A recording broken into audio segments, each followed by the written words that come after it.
नमस्कार दोस्तों, मैं हूं आपका दोस्त राजेंद्र सनोडिया। दोस्तों, रात्रि के 8 बज चुके हैं। आइए अब मेरे साथ देखते हैं इस वीडियो में जीके के टॉप 20 क्वेश्चन जो विभिन्न प्रतियोगी परीक्षाओं में पूछे जा चुके हैं और आगे आने वाले सभी एग्जाम के दृष्टिकोण से अत्यंत महत्वपूर्ण है। दोस्तों, लास्ट में कमेंट करके जरूर बताना कि आपके 20 में से कितने सवाल सही होते हैं। आइए शुरुआत करते हैं क्वेश्चन नंबर 1 से। क्वेश्चन नंबर 1 है, शून्य रेखा किन दो देशों के बीच स्थित है? बहुत ही इंपॉर्टेंट सवाल है दोस्तों। शून्य रेखा किन दो देशों के बीच स्थित है?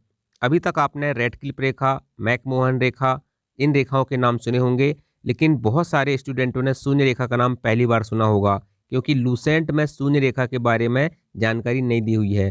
तो शून्य रेखा किन दो देशों के बीच स्थित है? याद रखना, भारत और बांग्लादेश के बीच में शून्य रेखा स्थित है। आपको पता है दोस्तों, भारत का पड़ोसी देश है बांग्लादेश और भारत की सबसे अधिक लंबी स्थलीय सीमा किसके साथ लगती है? बांग्लादेश के साथ लगती है, 4096 किलोमीटर। तो याद रखना, इस 4096 किलोमीटर की रेखा को ही शून्य रेखा कहा जाता है, जो कि भारत और बांग्लादेश के बीच में स्थित है। बहुत ही इंपॉर्टेंट सवाल है। नेक्स्ट क्वेश्चन देखते हैं, क्वेश्चन नंबर 2। शनि का सबसे बड़ा उपग्रह है, बताइए शनि का सबसे बड़ा उपग्रह कौन सा है? फोबोस है, डेमोस है, टाइटन है या देवयानी है? याद रखना दोस्तों, शनि का सबसे बड़ा उपग्रह है टाइटन। ऑप्शन नंबर सी इसका सही उत्तर हो जाएगा। फोबोस और डीमोस याद रखना, ये मंगल ग्रह के क्या हैं? उपग्रह हैं। किसके हैं? मंगल ग्रह के उपग्रह हैं फोबोस और डीमोस। वही शनि का सबसे बड़ा उपग्रह कौन सा है? टाइटन है। ठीक है, ऑप्शन नंबर सी इस सवाल का सही आंसर होगा। नेक्स्ट क्वेश्चन देखते हैं, question number 3।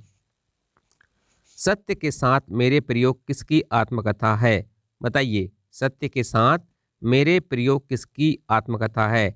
Experiment with truth, experiment with truth. ठीक है, किसकी आत्मकथा है आपको ये बताना है। तो ये है दोस्तों महात्मा गांधी की। ऑप्शन नंबर बी इसका सही आंसर होगा। महात्मा गांधी की आत्मकथा का नाम है सत्य के साथ मेरे प्रयोग। Next question, question number 4। अंतर्राष्ट्रीय बाघ दिवस कब मनाया जाता है?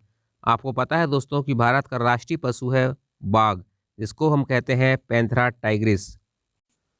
तो सवाल में आपसे पूछ रहा है कि अंतर्राष्ट्रीय बाघ दिवस कब मनाया जाता है? इंटरनेशनल टाइगर डे कब मनाया जाता है? तो अंतर्राष्ट्रीय बाघ दिवस मनाया जाता है 29 जुलाई को। ऑप्शन नंबर बी इस सवाल का सही आंसर होगा। याद रखना दोस्तों, भारत में बाघ का जनक किसे कहा जाता है? बताइए। टाइगर मैन ऑफ इंडिया कहा जाता है कैलाश सांखला को। इस चीज़ को भी आपको याद रखना है। और अंतर्राष्ट्रीय बाघ दिवस मनाया जाता है 29 जुलाई को। नेक्स्ट क्वेश्चन देखते हैं, क्वेश्चन नंबर 5।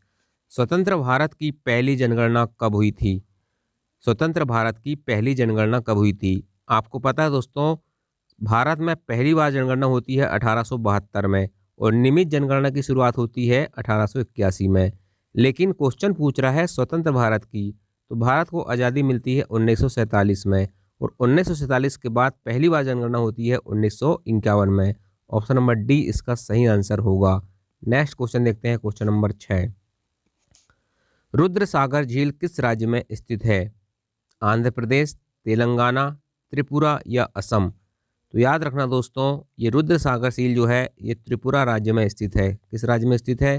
त्रिपुरा राज्य में स्थित है रुद्र सागर झील। देखिए दोस्तों, रुद्र रुद्र क्या होता है? रुद्र मतलब होता है भगवान शंकर या शिव, और भगवान शिव के होते हैं 3 नेत्र, और 3 नेत्र या त्रिनेत्र से याद रखना त्रिपुरा। इस प्रकार से आप इसको याद रख सकते हैं। नेक्स्ट क्वेश्चन देखते हैं, क्वेश्चन नंबर 7। भारतीय सुदूर संवेदी संस्थान कहाँ पर स्थित है? Very very most important question. तो भारतीय सुदूर संवेदी संस्थान कहाँ पर स्थित है? देहरादून में स्थित है। याद रखना, ऑप्शन नंबर डी इसका सही आंसर होगा। भारतीय सुदूर संवेदी संस्थान। और अगर भारतीय की जगह में राष्ट्रीय सुदूर संवेदी संस्थान लगा रहता तो फिर इसका आंसर क्या होता?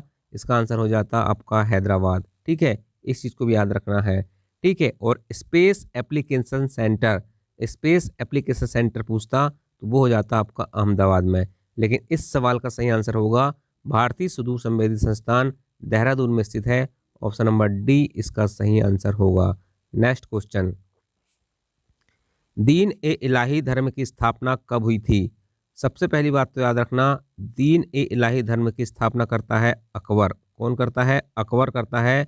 और 1582 ईस्वी में दीन ए इलाही धर्म की स्थापना होती है। ऑप्शन नंबर बी इस सवाल का सही आंसर होगा।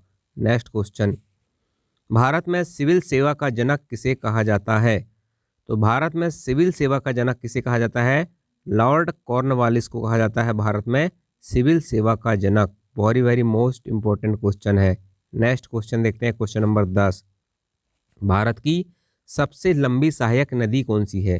देखिए, सबसे लंबी नदी नहीं पूछ रहा है, भारत की सबसे लंबी नदी है गंगा, और सबसे चौड़ी नदी कौन सी है? ब्रह्मपुत्र है। लेकिन यहाँ पूछ रहा है भारत की सबसे लंबी सहायक नदी है, तो सबसे लंबी सहायक नदी है यमुना।